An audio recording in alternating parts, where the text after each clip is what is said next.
آپ کے علم میں ہوگا کہ پوری اسمبلی ہی جو ہے وہ حکومت میں تھی، جی اپوزیشن تھی کوئی نہیں، اور سارے وزیر بنے ہوئے تھے، اور یہ ایکشن کمیٹی کا ایک یہ بھی مطالبہ تھا کہ وزراء کو جو ہے وہ ان کی تعداد کم کی جائے. تو ایسی صورتحال تھی. تو پھر یہی جو ہے وہ اس وقت ایک سیاسی اور وائز رائے یہ تھی کہ اس حکومت کو ختم کر کے تو فریش الیکشن کروائے جائیں. تو بات تو یہ بھی کی جا سکتی ہے کہ جی یہ فیصلہ جو ہے پیپلز پارٹی کا، تو اس کی وجہ سے جو ہے یہ دوبارہ کوئی ہمیں 7-8 ماہ بعد یہ صورتحال دیکھنی پڑی ہے.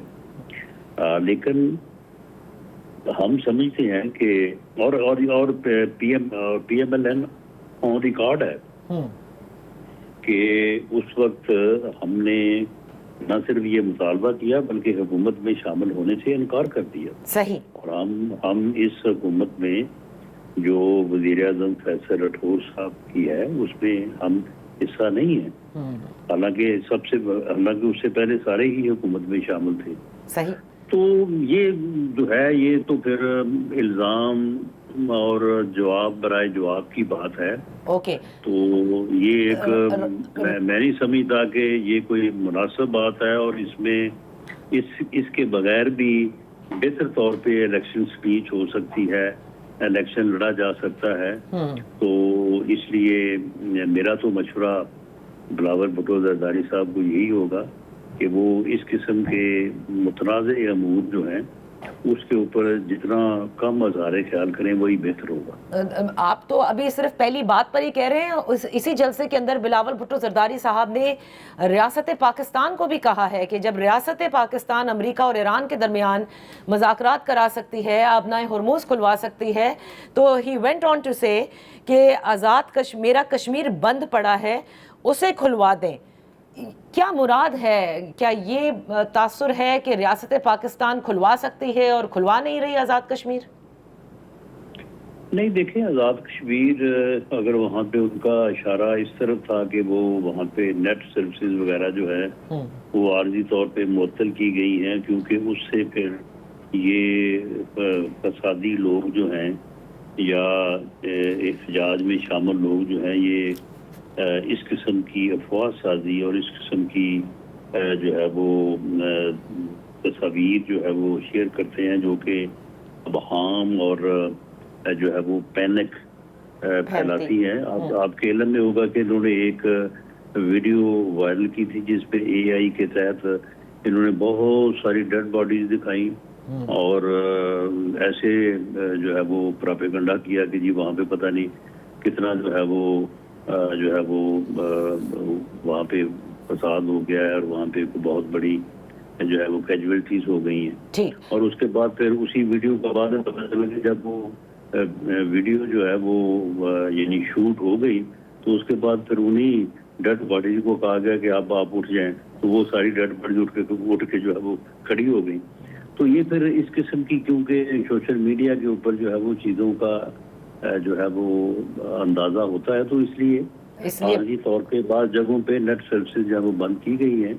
لیکن یہی تو گلا ہے. بلاول صاحب کہتے ہیں کہ یہ پرانی ذہنیت ہے. بلاول صاحب جو ہے وہ اس کو ایک غلط انداز سے جو ہے وہ انہوں نے جو ہے وہ اس کو جو ہے وہ انہوں نے پیش کیا ہے. حالانکہ اس قسم کی کوئی بات نہیں ہے. کشمیر بند نہیں ہے. کشمیر میں ابھی کل کشمیر سے ہی آیا ہوں، صبح میں پھر جا رہا ہوں، لوگ آ رہے ہیں جا رہے ہیں، بالکل معمول کے مطابق وہاں پہ زندگی رواں دواں ہے. صحیح. اور جو کینڈیڈیٹس ہیں یہ جلسہ کہاں سے کر لیا؟ جلسے میں لوگ کس طرح سے آ گئے اگر کشمیر بند ہے تو یہ بلاول صاحب کا جلسہ جو ہے یہ میڈیا پہ بھی جو ہے وہ دکھایا گیا. رائٹ، بالکل صحیح. یہ بات تو ان کی اپنے اس عمل سے ہی جو ہے وہ متصادم ہے. اچھا، تو رانا صاحب جو اصل مسئلہ ہے وہ سارے مسائل جو ہیں وہ آپ لوگوں نے جب پورے بات چیت ہوئی تھی جو کالعدم جوائنٹ ایکشن کمیٹی ہے اس میں صرف ایک ہی مسئلہ رہ گیا تھا، وہ مہاجرین کی نشست کا ہی ہے. اس کے علاوہ اور کوئی مسئلہ نہیں ہے کیونکہ وہ سب آپ لوگوں نے ریزالو کر دیے تھے. اب یہ جو مسئلہ ہے ریزالو کر دیے تھے اور یہ مسئلہ بھی نہیں تھا.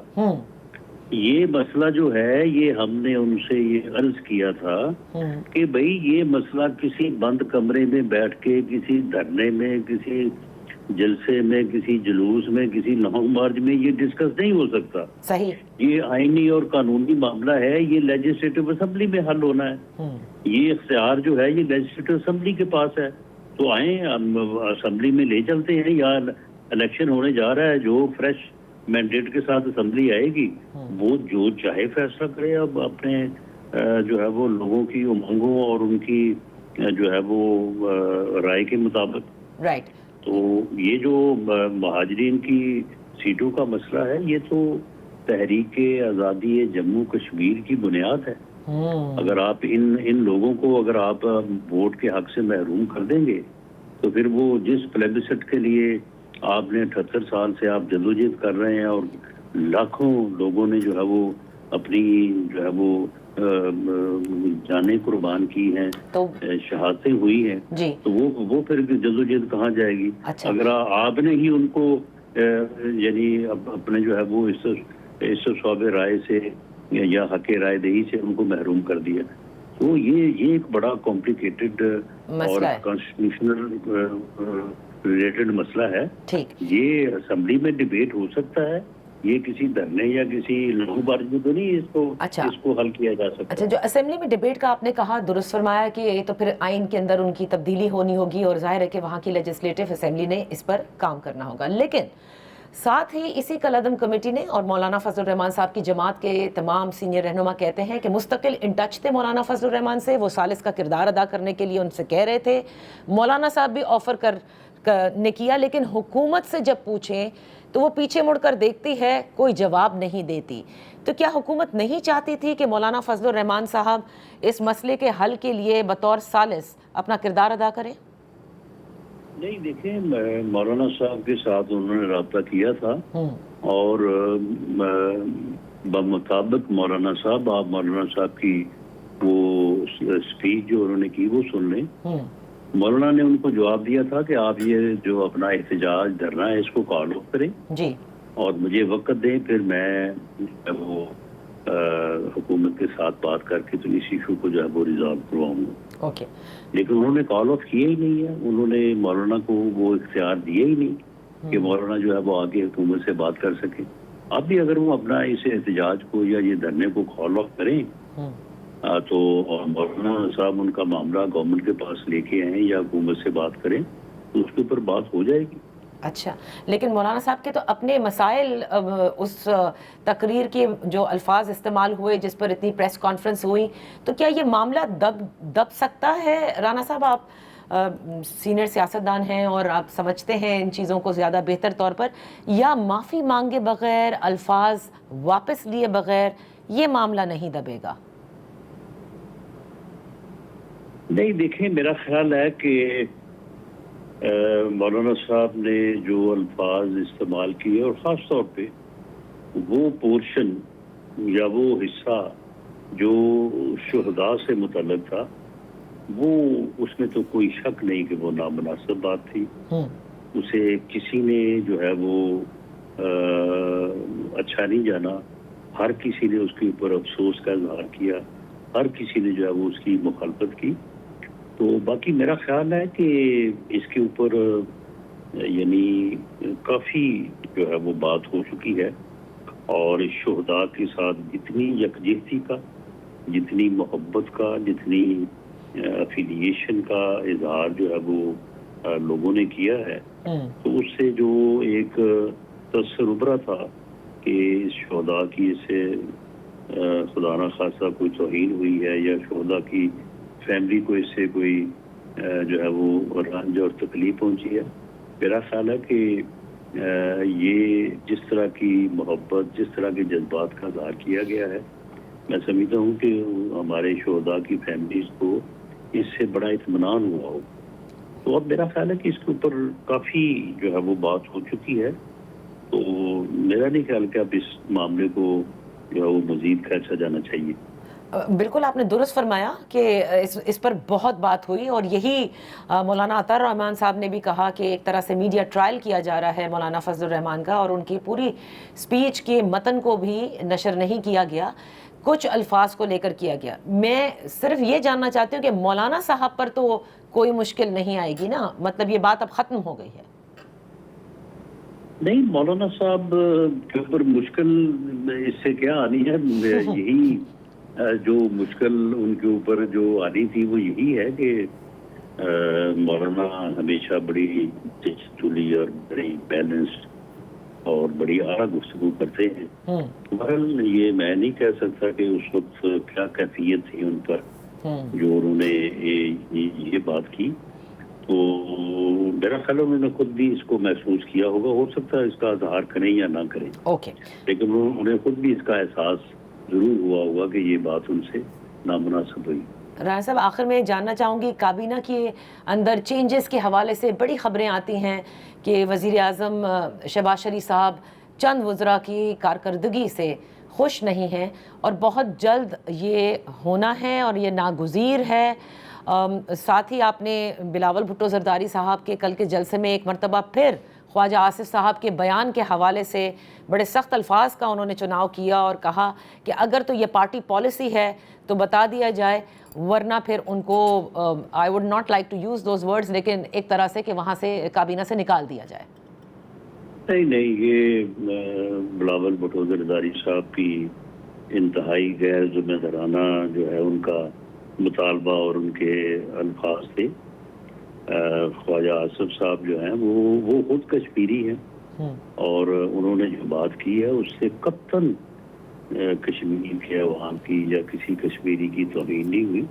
انہوں نے تو ویسے بات کی ہے۔ اب آپ دیکھیں کشمیر میں اگر آپ میرپور سائڈ پہ جائیں تو آپ جب جیلم سے میرپور داخل ہوتے ہیں تو آپ کو یہ محسوس نہیں ہوتا کہ آپ کسی اور جگہ آ گئے، یعنی وہ پاکستان کا یا پنجاب کا یہ حصہ معلوم ہوتا ہے، کلچر وائز بھی اور رہن سہن وائز بھی، لوگوں کی گفتگو بھی۔ تو انہوں نے تو اس جو ہے وہ معنوں میں بات کی کہ ہم تو ان کو اپنے جیسا ہی سمجھتے ہیں، یا انہوں نے اپنے طرح ہی سمجھتے ہیں، ہم تو ان کو جو ہے وہ کشمیری نہیں سمجھتے۔ انہوں نے تو بات اس سینس میں کی، یعنی ایک بھائی بندی کی سینس میں کی کہ جس طرح کہ ہم کہتے ہیں کہ کشمیری اور ہم بھائی بھائی ہیں۔ تو یہ انہوں نے جو ہے وہ اس کو یعنی ایک اپنا الیکشن میں ووٹ لینے کے لیے جو ہے وہ ایک جو ہے وہ طریقہ کار کے طور پہ استعمال کرنا شروع کر دیا، جو کہ انتہائی افسوسناک ہے۔ اس طرح سے ووٹ نہیں ملتے، تو یہ ان کا مطالبہ جو ہے وہ بالکل غیر ضروری تھا۔ اور وزیر اعظم کابینہ میں تبدیلی سے متعلق کوئی تجویز ان کی زیر غور نہیں ہے۔ باقی باقی وزراء کی کارکردگی کا جہاں تک تعلق ہے تو اس کے اوپر تو ٹھیک ہے، وزیر اعظم حساب لیتے رہتے ہیں، اور بعض اوقات اگر کسی بھی کارکردگی تھوڑی جو ہے وہ بلو ہو تو اس کے اوپر ناراضگی کا اظہار بھی کر دیتے ہیں، صحیح، لیکن یہ ان کا پروگیٹو ہے۔ چلے پھر تو سب کی سیٹ پکی ہے اس کابینہ میں فی الحال کے لیے۔ ہاں بالکل 100% پکی ہے۔ بہت بہت شکریہ رانا ثناء اللہ صاحب فار بینگ ود اس آن دی شو۔ وقت ہوا ہے ایک بریک کا۔ بریک کے بعد جب واپس حاضر ہوں گے تو حکومت کی جو ڈی ریگولیشن کی پالیسی آئی اس پر ذرا بات کرتے ہیں کہ کیوں لوگ تحفظات کا اظہار کر رہے ہیں۔ Welcome back. حکومت نے پیٹرولیم مصنوعات کی قیمتوں کے تعین کا جو پوری ذمہ داری ہے وہ اوگرا کو سپرد کر دی ہے، اور اس کے بعد ہم دیکھ رہے ہیں کہ بہت سے لوگوں کو اس حوالے سے تحفظات ہیں۔ اسی پر بات کرتے ہیں۔ Farmer finance minister Khyber Pakhtunkhwa Timur Khan جھگڑا صاحب پاکستان تحریک انصاف سے ہمارے ساتھ ہیں۔ بہت شکریہ فار جوائننگ اس۔ تیمور، یہ تو ایک اچھا فیصلہ ہے۔ علی پرویز ملک صاحب نے گزشتہ روز بھی کہا کہ یہ ایک احسن قدم ہے کیونکہ ڈی ریگولیشن کی طرف حکومت جا رہی ہے جو کہ اسے جانا چاہیے۔ تو پھر کیوں اتنا ہیو اینڈ کرائے ہے اگر اوگرا کو یومیہ یعنی روزانہ کی بیسس کے اوپر پرائس طے کرنی ہے عالمی منڈی کی قیمتوں کو مد نظر رکھتے ہوئے؟ شور و ولولہ یا ہیو اینڈ کرائے اس لیے ہے نادیہ کہ اس ملک کے عوام اور یہاں پہ جو اوپینین میکرز ہیں ان کو اس حکومت کی بات پہ کوئی بھروسہ نہیں، کوئی ٹرسٹ نہیں، اور یہ اس حکومت کا ٹریک ریکارڈ اور یہ بات جو بار بار یاد دلانی چاہیے کہ یہ ایک غیر قانونی انلیجٹمیٹ ان الیکٹڈ حکومت ہے. یہاں سے شروع ہوتی ہے. ذرا ڈیٹیل میں جائیں نا. اگر یہ حکومت پیٹرول کی قیمتیں ڈی ریگولیٹ کرنا چاہتی ہے اوکے تو یہ اس نے پہلے کیوں نہیں کہا؟ ابھی سے صرف ہفتے تو پہلے تو جب پیٹرول کی قیمتیں کم ہو رہی تھی تو یہ شہباز شریف کو سارا کریڈٹ دے رہے تھے کہ یہ دیکھیں یہ شہباز شریف کا کمال ہے. کیونکہ اگر ڈی ریگولیشن کی طرف جانا تھا، اور میں ڈی ریگولیشن میں بلیو کرتا ہوں، ٹھیک، تو پھر یہ راستہ نہیں تھا. دراصل جو یہ عکاسی کرتا ہے نا نادیہ، جس طریقے سے یہ ہوا ہے، پہلی بات یہ ہے جیسے میں نے کہا کہ لوگوں کو حکومت پہ کوئی ٹرسٹ نہیں ہے. دوسری بات یہ ہے کہ جب چپ چاپ آؤٹ آف دا بلو حکومت نے بغیر کسی ڈیبیٹ یہ کام کر دیا تو حکومت جو ہے وہ یہ مان رہی ہے کہ ہمارے پاس پیٹرول کی قیمتوں کا کوئی علاج نہیں ہے، اور جو ہم اکانومی کے لحاظ سے بھی کہہ رہے تھے کہ ہم نے اسٹیبلٹی لائی ہے، اور یہ بھی کہہ رہے تھے کہ ہم نے کوئی پیٹرول کا سسٹم بڑا اچھا جو ہے وہ مینج کیا ہے، وہ بھی جھوٹ تھا. اور تیسری بات یہ کہ جو اس کا ایکچوئل حل ہے وہ یہ ہے کہ آپ معیشت کو ٹھیک کریں تاکہ لوگوں کی جیبوں میں پیسہ زیادہ ہو، تاکہ 5 روپے کم 10 روپے زیادہ سے لوگوں کو تکلیف نہ پہنچے. اس پہ تو یہ حکومت میزریبلی 4 سال فیل ہوئی ہے. اوکے، باقی بات کرتے ہیں کہ خلاصہ یہ ہے. اچھا چلے، یہ تو خلاصہ ہو گیا. لیکن جب آپ یہ کہتے ہیں کہ ڈی ریگولیشن اچھا قدم ہوتا ہے اور جس کو آپ سپورٹ بھی کرتے ہیں، تو اس کا مطلب تو یہ ہوا کہ بطور اپوزیشن آپ تنقید برائے تنقید کر رہے ہیں. یو شوڈ بی ہیپی کہ روزہ، and you know it better Taimur, کہ بہت سارے ممالک میں ایسا ہوتا ہے کہ یومیہ پرائس فکس ہوتی ہے، یعنی اسی حساب سے چلا جاتا ہے. اچھی بات ہے. نقصان کس کا ہوگا اس میں اگر یہ صحیح طور پر کیا جائے، اور فائدہ کس کو پہنچے گا؟ نادیہ، اگر میں تنقید برائے تنقید کرنے والوں میں سے ہوتا تو جو میرا پہلا جواب ہوتا، جہاں پہ میں نے آپ کو پوائنٹ بائی پوائنٹ ایکسپلین کیا، تو وہ ویسے نہ ہوتا. میں پھر صرف جو ہے وہ سیاسی باتیں کرتا. اوکے، دیکھیں اس حکومت کا ٹریک ریکارڈ یہ آپ کو بتاتا ہے، اور ابھی تک یہ بات کلیئر نہیں ہے کہ یہ ڈی ریگولیشن کریں گے. 3-4 بار تو اس کرائسس میں حکومت نے پرائسنگ کا فارمولا بدل کے پرائیویٹ سیکٹر کا جو بھروسہ ہے وہ تباہ و برباد کر دیا، پیٹرول کی قیمتوں کے لحاظ سے، ریفائنریز کا، آئل مارکیٹنگ کمپنیز کا. اس کے باوجود کہ ان کو جو ہے وہ منافع بھی دیا ہے، وہ جس وقت سے پہلے انہوں نے قیمتیں بڑھا دی تھی. صحیح.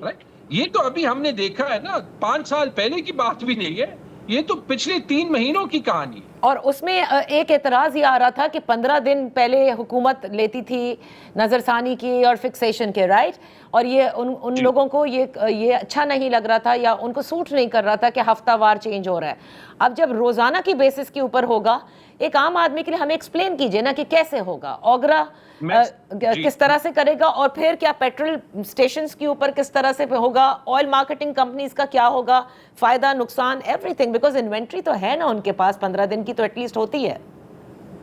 انوینٹری صرف 15 دن کی ہوتی ہے، یہ ایشو ہے. ٹھیک ہے، ہم ایکسپلین کرتے ہیں عام آدمی کے حساب سے. صحیح. دیکھیں پہلی بات، 2 کہانیاں میں آپ کو ڈی ریگولیشن کی بتاتا ہوں. ایک ہندوستان میں میرے خیال میں پیٹرول کو ایکچولی ڈی ریگولیٹ کیا گیا، اوگرا جیسے ادارے کو جو ہے وہ اختیار نہیں دیا گیا 2010 میں. اس کو آہستہ آہستہ دیکھ کے 2014 یا 15 میں ڈیزل کی قیمتوں کو ڈی ریگولیٹ کیا گیا. نسبتاً وہ ایک سسٹم تھا جو ٹرانزیشن تھی وہ بہتر چلی. یہ بات تو بہت سے اکانومسٹ بڑے ٹائم سے کہہ رہے ہیں نا کہ اس نظام کو ڈی ریگولیٹ کریں. دوسرا لے لیں کہ یہ اوور نائٹ بغیر سوچے سمجھے فیصلے، میں آپ کو اس کی 2 مثالیں دیتا ہوں. ایک پاکستان میں ابھی آپ نے دیکھا کہ ورلڈ بینک IMF کے کہنے پہ بغیر سوچے سمجھے بغیر نیت کے جب گندم کے نظام کو ڈی ریگولیٹ کیا تو ابھی آپ دیکھ رہے ہیں کہ گندم کا کیا حال ہے. شارٹیجز ہیں، امپورٹس چاہیے، کسانوں کا کیا حال ہوا، انٹر پروونشل موومنٹ کا کیا حال ہے، جن کمپنیوں کو ٹھیکہ دیا گیا تھا کیا حال ہے. تو مجھے یہ بتا دے جہاں پہ کمپنیز کو بھروسہ نہیں ہوگا، جب گندم میں یہ حکومت فیل ہو گئی ہے تو پیٹرول اور ڈیزل کی قیمتوں میں کیوں کامیاب ہوگی، یا میں کیوں مانوں. اسی طرح آپ ایک مثال دیکھ لیں کہ جب ایک ملک نے بغیر سوچے سمجھے یہ کیا تھا، نائجیریا کی مثال ہے، اور انہوں نے شاید 2-3 سال پہلے ہی کیا تھا، تو وہاں پہ اسکائی راکٹنگ انفلیشن آ گئی تھی. اچھا، ٹھیک ہے جی. تو میں یہی تو کہہ رہا ہوں نا, انہوں نے سوچا ہے. اگر سوچا ہوتا تو یہ ڈی ریگولیشن کی ڈیبیٹ 5-6 مہینوں سے چلتی. اب 4-5 چیزیں. سب سے ضروری بات اگر ہمیں پچھلے 5-6 مہینوں میں ایک چیز ریئلائز کرنی چاہیے تھی, وہ یہ تھی کہ ہم اپنے پیٹرول کے ریزروز میڈیم ٹرم میں, لانگ ٹرم میں, لیکن شارٹ ٹرم میں بھی کیسے زیادہ کریں. یہ جو قدم ابھی حکومت نے لیا ہے, یہ 2 وجوہات سے لیا. پہلی وجہ یہ کہ جس دن وہ میں نے دیکھا آج سے 1-2 دن پہلے ڈان میں ہی آیا تھا کہ ہمارے پاس صرف 14 دن کے ریزروز رہ گئے. یہ جنگ ہو گئی ہے, اس سے ہم نے کچھ نہیں سیکھا. اس وقت تو کہہ رہے تھے 30 دن کے ریزرو تھے, ابھی 14 دن کے ریزرو ہو گئے. اسی دن میں سمجھ گیا کہ کل پیٹرول جو ہے وہ گاڑی میں ٹائم پہ جو ہے وہ بھر دینی چاہیے, کیونکہ رات کو بم کا دھماکہ جو ہے وہ پیٹرول کی قیمتوں کے طور پہ آنے لگا. تو حکومت یہ چاہتی ہے کہ جتنے ہم ذلیل ہو رہے ہیں وہ ذلالت ہمیں فیس نہ کریں, ہم اوگرا کو سامنے کر دیتے ہیں. یہ پرائسز میں ٹیمپرنگ ابھی بھی کریں گے. دوسری وجہ نادیہ یہ ہے کہ یہ فیل ہو گئے ہیں اسٹریٹجک ریزروز بلڈ کرنے میں. مجھے بتا دیں, انہوں نے ایک بار کہہ دیا کہ ہم جی کوئی لانگ ٹرم اسٹریٹجک ریزروز بنائیں گے, ہم یہ باقی ملکوں کو جو ہے وہ انوائٹ کریں گے کہ جی بانڈڈ ویئر ہاؤسز یا پتہ نہیں کیا کیا بنائیں. تو لمبا قصہ ہے. یہ میڈیم ٹرم میں آپ کیا کریں گے, شارٹ ٹرم میں آپ کیا کریں گے. ایران کے لیے آپ نے اتنا کچھ کیا, اس جنگ میں اتنا کچھ کیا. سب سے پہلے تو یہ ڈیل کرتے کہ جی ہمیں جو ہے وہ اپنے ریزروز 15 دن سے 30 دن پہ بڑھانی, وہ ہمیں سٹاک پہنچائے اسٹریٹس آف ہارموز سے بھی, ایران سے بھی. دوسری چیز یہ کرنی تھی کہ جہاں جہاں بھی آپ کے پاس اسپیئر کیپیسٹی ہے, ان یوزڈ پلانٹس ہیں, ایگزسٹنگ پلانٹس کے پاس ایگزسٹنگ جگہ ہے, وہاں پہ جلدی جلدی جو ہے وہ کیپیسٹی بنائے تاکہ آپ کے پاس اسٹوریج کی کیپیسٹی ہو. تیسری چیز پھر ساتھ یہ کرنی تھی کہ اگر ڈی ریگولیشن کی طرف جانا تھا, پبلک کو پریپیئر کرنا تھا اور یہ دکھانا تھا. ایک ہی سوال میں پوچھ لیتا ہوں, اس ملک میں جو ہے وہ جب ڈیلی کی بنیاد پہ قیمتیں چینج ہوں گی تو چترال میں, گوادر میں, جی پی میں کیسے جو ہے وہ ریموٹ ایریاز میں پتہ چلے گا کہ قیمت کیا ہے؟ کیا گارنٹی ہے کہ جو ہے وہ آئل کمپنیز اس کا جو ہے وہ فائدہ نہیں لیں گی؟ آپ نے اس کا نظام بنایا ہے. کیا گارنٹی ہے کہ جب آپ اس کو غلط کر دیں جیسے شوگر کی انڈسٹری میں ہوا ہے تو کارٹلائزیشن نہیں ہوگی, حکومت اور کمپنیوں کے درمیان کولوژن نہیں ہوگی اور پیسے انڈر دا ٹیبل چلے؟ As public stake holders, as public citizens, political parties میں ہمارے رولز کو چھوڑے, کیا یہ پوچھنا ہمارا اور آپ کا حق نہیں ہے؟ اس کا آپ کو جواب ملا ہے یا ایک پری ریکارڈڈ پریس کانفرنسز کے تھرو آپ کو جو ہے جی بتا دیا جائے گا کہ آج سے پیٹرول کی قیمتیں جو ہے وہ ہر روز چینج ہوں گی؟ اچھا تیمور, یہاں وقت ہوا ہے ایک بریک کا. بریک کے بعد ہم اپنی گفتگو جاری رکھیں گے. Welcome back. ان فوکس ہیں farmer finance minister Khyber Pakhtunkhwa Timur Khan جھگڑا. جو 3 دن کے لیے پیٹرول اور ڈیزل کی قیمتوں میں اضافہ کیا گیا, تو آج ہم دیکھ رہے ہیں کہ ٹرانسپورٹرز نے بھی ہوش ربا اضافہ کر دیا ہے. سو اب اس کا مطلب عوام تیار ہو جائے کہ اگر روزانہ کی بنیاد پر لیٹس سپوز کہ یہ کانفلکٹ کی وجہ سے عالمی منڈی میں تیل کی قیمتیں بڑھ رہی ہیں اور روزانہ کی بنیاد پر اگر پاکستان میں بڑھیں گی تو ہر ٹرانسپورٹر اپنی مرضی کا کرایہ لے گا. سو what you are trying to say is کہ اس سے جو سپلائی چین ہے اس کی بھی ظاہر قیمتوں میں اضافہ ہوگا اور انفلیشن بڑھے گی, رائٹ؟ نادر میں وہی کہہ رہا ہوں. دیکھیے, جب آپ کے پاس وہ نظام نہیں ہوتے کہ حکومت کو جو رول ادا کرنا چاہیے وہ ادا کرے, تو آپ یہاں پہ وہیں پہ پھنس جاتے ہیں کہ جو کام حکومت کے کرنے کا نہیں ہوتا وہ حکومت کرتی ہے, لیکن جو کام حکومت کے کرنے کا ہوتا ہے وہ نہیں کرتی.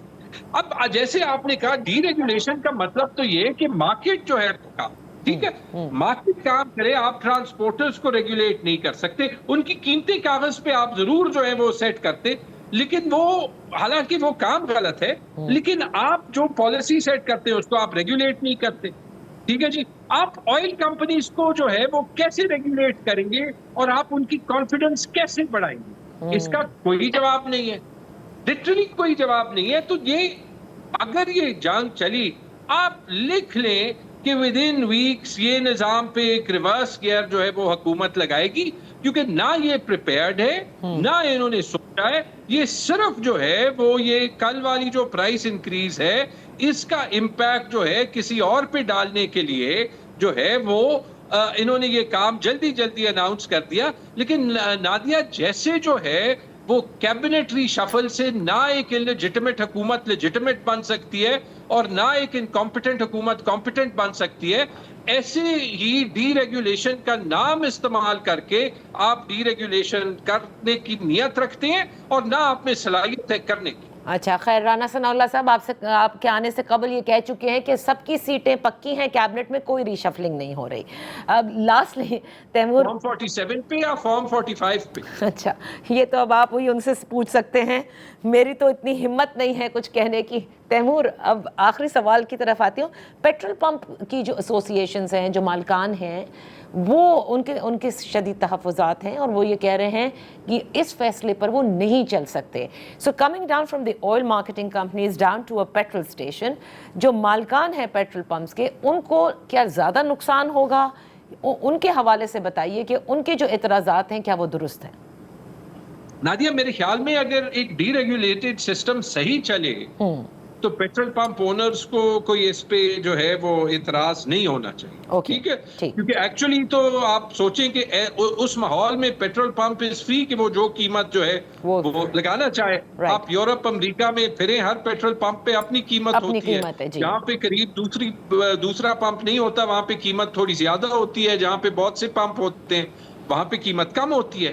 یہی تو بات ہے. اب جب پیٹرول پمپ والے جو ان کے فائدے میں بات ہونی چاہیے کیوں اعتراض کر رہے ہیں؟ دو چیزیں ہی ہو سکتی ہے. نمبر 1 کہ بہت سی جگہ پہ وہ بھی بہت سے کام کرتے ہیں جو کلوژن میں، کارٹلائزیشن میں ایٹ دا لوکل لیول ان سم وے اور دی ادر آتے ہیں، اور کچھ لوگوں کو جو ہے وہ اپنے فائدے کا خطرہ ہے. اور بہت سے، میرے خیال میں جو ایکچوئل ایشو ہے وہ یہی ہے کہ پیٹرول پمپ اونرز کو کوئی جو ہے وہ بھروسہ نہیں ہے کہ کوئی بھی ایسے سسٹم جو ہے وہ حکومت چلائے گی اور ان کو صحیح طریقے سے ریگولیٹ کرے. سب سے امپورٹنٹ چیز تو یہ ہے کہ چلے بڑھانے کے لیے تو سب بڑھا دیں گے، لیکن جب گھٹانا ہوگا تو کیا وہ گھٹایا جائے گا کہ نہیں؟ لوگوں کا سوال تو یہ ضرور ہوتا ہے کہ ایک چیز جو بڑھ جاتی ہے پھر اس کے بعد اس کے عذر پیش کیے جاتے ہیں کہ اب یہ اس سے زیادہ کم نہیں کی جا سکتی. نادیہ، سب سے بڑا سوال یہ ہے کہ اس جنگ سے پہلے بھی اور اس جنگ کے بعد بھی علی پرویز ملک، شہباز شریف اور محمد اورنگزیب کی شکلیں تو ہم نے بہت دیکھی، لیکن ہمیں کسی نے کیوں نہیں بتایا کہ سال پہلے سے آج تک ہماری جو ریزرو کیپیسٹی ہے وہ ایک دن بڑھنے کے بجائے 15 دن کم کیوں ہو گئی؟ سب سے بڑا سوال یہ ہے. صحیح. بہت بہت شکریہ تیمور خان جھگڑا صاحب فار بینگ ود اس آن دی شو. یہاں وقت ہوا ایک بریک کا. جو بات تیمور کہہ رہے ہیں کہ پیٹرول پمپ کے اونرز کو تو خوش ہونا چاہیے کہ یہ ڈیسیشن ان کے فائدے میں ہے، تو وہ کیوں اس کے حوالے سے تحفظات کا شکار ہیں؟ اسی پر ہم بات کریں گے vice chairman petrol pump owners ایسوسی ایشن نعمان علی بٹ صاحب سے ایک بریک کے بعد. Welcome back. ہمارے ساتھ ان فوکس ہیں نعمان علی بٹ صاحب، وائس چیئرمین ہیں پیٹرول پمپ اونرز ایسوسی ایشن کے. بہت شکریہ جوائن کرنے کے لیے. نعمان صاحب، پیٹرول پمپ مالکان روزانہ کی بنیاد پر جو پیٹرولیم مصنوعات کی قیمتیں اوگرا کو دی گئی ہیں حکومت کی جانب سے کہ اب وہ تعین کیا کرے گی، اس پر آپ لوگوں کی کیا تحفظات ہیں؟ جی تھینک یو سو مچ کہ آپ نے ہمیں اس پروگرام میں لیا اور ہمارا موقف جو ہے وہ عوام تک پہنچایا. دیکھیں جی، مسئلہ یہ ہے کہ ایک تو ہمیں ڈی ریگولیشن کے حوالے سے یہ جو بھی میکنزم چینج کیا گیا ہے ڈیلی بیسس پہ کرنے کے لیے، اسٹیک ہولڈر ہیں ہم بہت بڑے، ہم 14 سے 15 ہزار پیٹرول پمپ کی ایسوسیشن ہے ہماری.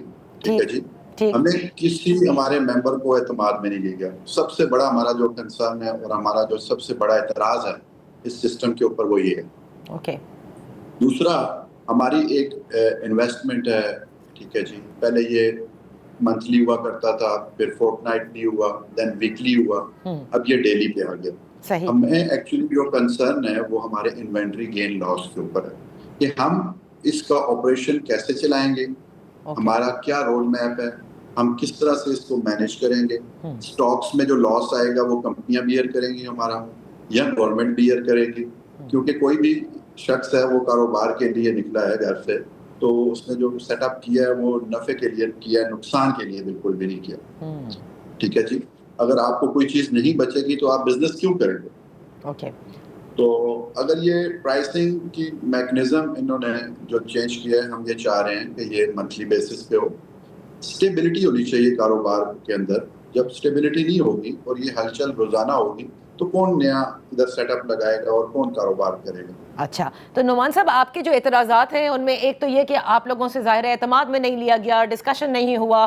آپ یقیناً ایک سٹیک ہولڈر ہیں، جیسے آپ نے کہا کہ 14 سے 15 ہزار پیٹرول سٹیشنز ہیں پورے پاکستان میں، لیکن دنیا کے کئی ممالک میں روزانہ کی بیسس کے اوپر طے ہوتی ہیں پرائسز، اور پیٹرول سٹیشنز مختلف، یعنی کہ آپ تھوڑے سے قدم پہ آگے جائیں گے ایک اور پیٹرول سٹیشن ہوگا، وہاں کچھ سینٹس جو ہے وہ مہنگا ہوگا، کہیں کچھ کم ہوگا. تو یہ تو ایک پیٹرول سٹیشن کو ایک طرح سے فائدہ بھی اس سے ہو سکتا ہے. تو اسی لیے میں یہ جاننا چاہ رہی ہوں کہ آپ اس کو ٹوٹلی سمجھتے ہیں کہ یہ نقصان دہ ثابت ہوگا، اس میں کہیں پیٹرول پمپ مالکان کا فائدہ ہو ہی نہیں سکتا؟ جی آپ جو باہر کے کنٹریز کی بات کر رہی ہیں میں آپ کو تھوڑا سا بتا دیتا ہوں، کیونکہ ہم پیٹرولیم سے وابستہ ہیں. تو ادھر ایسے ہوتا ہے کہ جو پمپ مالک ہے اس کو اوپن کیا گیا ہے، وہ لائسنس اس کے نام پہ ہے، اس کو پروڈکٹ لانے کی اجازت ہے. ہم بھی یہی کہتے ہیں اگر آپ کو بہت شوق ہے ڈی ریگولیشن کرنے کا تو آپ کریں، لیکن ہمیں بتائیں کس طرح سے کرنی ہے. ہمیں آزاد کر دیں، ہم پیٹرول پمپ پہ 1 نمبر کوالٹی والا فیول لائیں گے، اس کی انوائس رکھیں گے پمپ کے اوپر، جہاں سے بھی ہمیں کمپنی سے اچھا ملے، سستا ملے، ہم کمپیٹ کریں گے. ہم اپنے پیٹرول پمپ کے اوپر عوام کو سستا پیٹرول دیں گے، اپنا مارجن رکھیں گے اس میں، اور ہم عوام کو سستا پیٹرول دیں گے. لیکن اس سینیریو میں یہ آدھا تیتر اور آدھا بٹیر یہ نہیں چلے گا کہ آپ جو ہے وہ پرائسنگ جو ہے اپنی مرضی کی کر لیں اور ہمیں پابند رکھیں کہ جی آپ جو ہے وہ اس طرح کریں گے، اس طرح کریں گے، اور اس طرح زیادہ ریٹ پہ لا کے ہم کم پہ فروخت کریں گے. اس طرح تو نہیں ہوگا نا. دیکھیں وہ ہم یہ کہتے ہیں ہمارا اپنا برانڈ ہو، ہمیں آزاد کر دیں آپ، ہم سستا فیول لائیں، اپنا مارجن رکھیں اور سستا فیول آگے بیچ دیں. لیکن نعمان صاحب، لیکن دیکھیں آپ لوگوں سے شکایت جو لوگوں کی ہے، اور وہ وجہ بھی ہے کہ جب پیٹرول کی قیمت بڑھنی ہوتی ہے، پہلے آپ نے درست فرمایا کہ منتھلی تھا، پھر فورٹ نائٹلی ہوا، پھر ویکلی ہو گیا، تو کتنی بار ایسا ہوتا تھا کہ جس دن بڑھنی ہے کئی پیٹرول سٹیشنز ایسے ہیں جو کہتے ہیں جی پیٹرول ختم ہو گیا، بیکاز ان کی انوینٹری جو آلریڈی موجود ہے اس پہ وہ مزید گین حاصل کرنا چاہ رہے تھے، اور ان کو پتا ہوتا تھا کہ آج جو ہے وہ بڑھنی ہے، تو لہٰذا جتنا موجود ہے اس پہ تھوڑا منافع اور لے لیں. یہ بھی تو ہوا ہے نا. میڈم آپ میڈیا کے توسط سے میں بات کرنا چاہتا ہوں، آپ فیلڈ میں اپنی ٹیم نکالیں. میں آپ کو بتاتا ہوں آپ کے 35 to 40% پمپ بند ہیں، آپ کی او ایم سی پروڈکٹ ہی نہیں دے رہی، آپ کی او ایم سیز کے پاس پروڈکٹ ہی نہیں ہے، وہ کیسے ڈیلر دے گا؟ میں آپ کو آن دا ریکارڈ بتاتا ہوں کہ بہت ساری کمپنیز ہیں، میں نام نہیں لینا چاہتا، جن کے پاس فیول ہے ہی نہیں، ان کے اوپر ایف آئی آرز ہیں، ایف آئی اے کی انکوائریز چل رہی ہیں. تو اس پیٹرول پمپ فار ایگزامپل ایک گیس اینڈ آئل کمپنی ہے لیٹ سے، اس کے ڈیلر کا کیا قصور ہے کہ اس کی جو کمپنی یا ہیسکول کمپنی ہے اس کا وہ سورس جو ہے وہ اس کو فیول دے ہی نہیں رہا کہ وہ پمپ پہ بیچے گا. اور جو دوسری بات آپ کر رہی ہیں کہ اتنا بھی کوئی پاگل نہیں ہے کہ اپنا بزنس خراب کرے گا انوینٹری گین کے لیے. ہم تو جتنے بھی ہمارے ممبر ہیں ہم ان کو یہی کہتے ہیں کہ آپ جو بھی آخری وقت تک 12 بجے جو بھی آپ کو کسٹمر آئے اس کو انٹرٹین کریں. اور ہم یہی کہتے ہیں یہ 12 بجے روز ڈرامہ ہوگا میڈم، یہ ڈرامہ روز لگے گا 12 بجے رات کو. تو ہم یہ چاہتے ہیں مہینے میں ایک دفعہ یہ ڈرامہ ہو تو یہ روز نہ لگے. تو پھر نعمان صاحب آخر میں یہ تو بتاتے جائیے کہ اب آپ نے تحفظات اور اعتراضات کا تو کہہ دیا ہے، اور آپ نے گزشتہ روز ہی یہ کہہ دیا تھا، تو حکومت سے اب آپ کیا رابطہ کریں گے؟ وے فارورڈ کیا ہے؟ کیونکہ حکومت نے تو فیصلہ لے لیا یہ. جی انہوں نے فیصلہ لے لیا، نیکسٹ آئندہ ویک میں ہم دیکھیں گے. اگر ہمارے ساتھ کوئی مذاکرات کرتا ہے تو ویل اینڈ گڈ، ادروائز کاروبار تو ویسے بھی ہونا نہیں ہے، اس نے شٹ ڈاؤن ہو جانا ہے، کیونکہ ہم تو لاسز پہ پیٹرول پمپ چلا نہیں سکتے. آئندہ ویک میں ہم اس کے اوپر آپ کو لائے عمل دے دیں گے اپنا جو بھی ہے. اوکے، بہت بہت شکریہ. نعمان علی بٹ صاحب، vice chairman petrol pump owners ایسوسی ایشن ہمارے ساتھ تھے. اسی کے ساتھ پروگرام کا وقت ختم ہوتا ہے. کل تک کے لیے اجازت دیجیے. اللہ حافظ.